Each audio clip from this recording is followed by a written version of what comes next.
kira-kira biar data yang kita sudah kumpulkan, nama-nama buahan teman kalian yang disukai sudah dikumpulkan, biar kita bisa menghitung dan membacanya dengan lebih mudah. Itu caranya dengan apa? Ada yang tahu?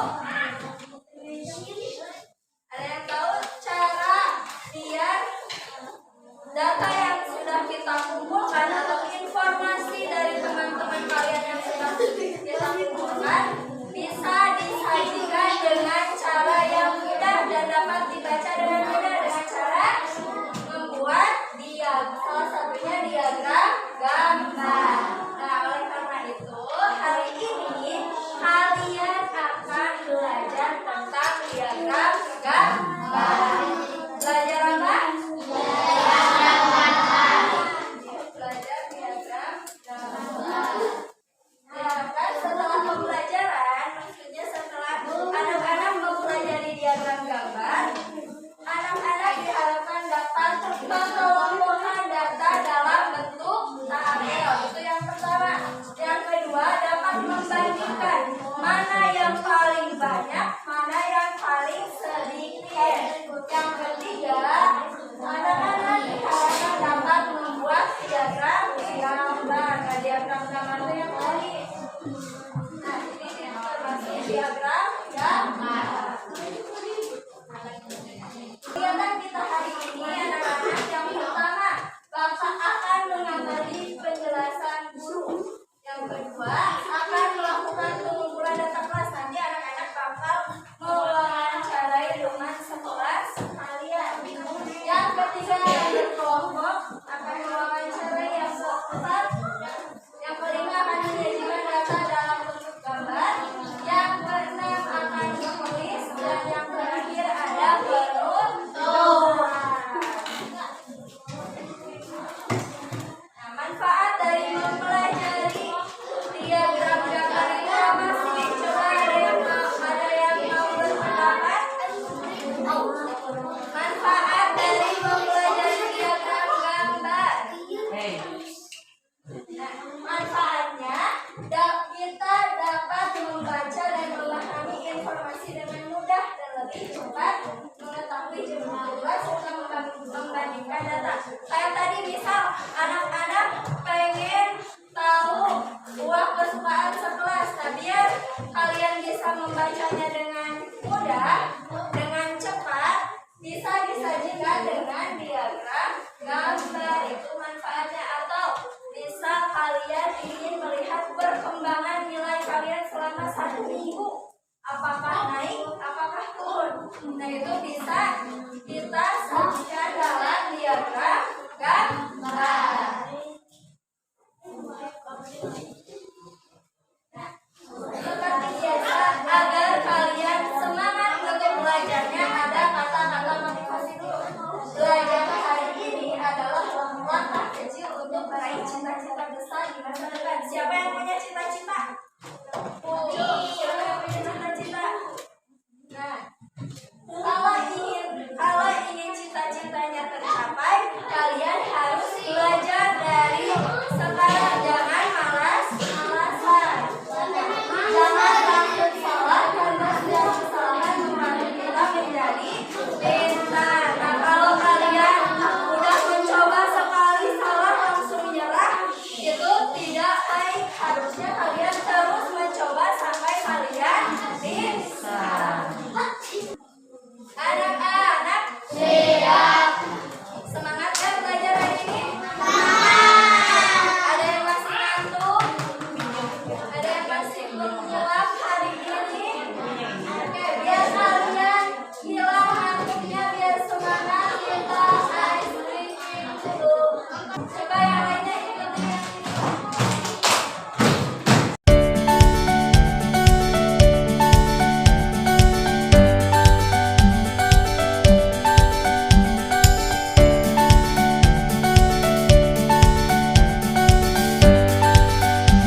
menyajikan data menggunakan gambar atau simbol.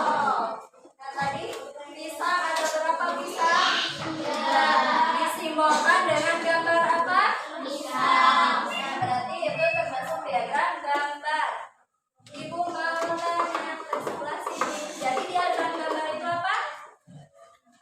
Penyajian data menggunakan dengan gambar. Coba, ibu mau tanya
Bagian